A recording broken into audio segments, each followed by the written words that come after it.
Hi, well I've made a start on my Tamiya British Universal Carrier Mk.II.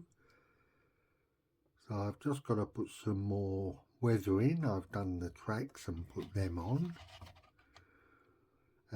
Very nice kit to go together. So far I've had no issues. Also made a start on the figures.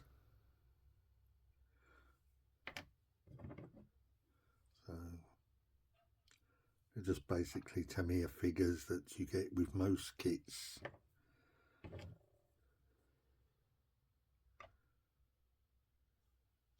The figures I used were for the European campaign, and the other ones North Africa. So these were the figures if you're doing the other one. Still got some weapons and other like ammo boxes, I think they are, to put on. I will be putting the figures as they show here, apart from the commander, which I will be putting in here so that he's not just standing separate.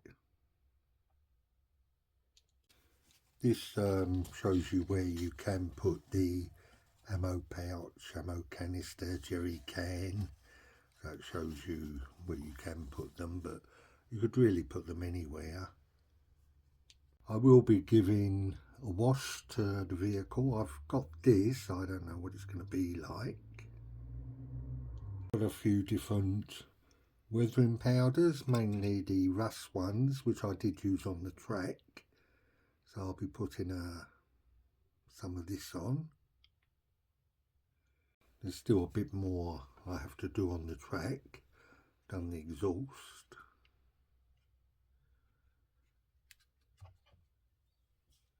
I've now finished the British Universal Carrier. So it's all completed now. So it came together very well, which most Tamiya kits do. It's nice for the radio and everything. Figures were okay. As I say, this was for the European campaign. I ended up using the string supplied, which I put through some beeswax just to get rid of it so it's not too fuzzy.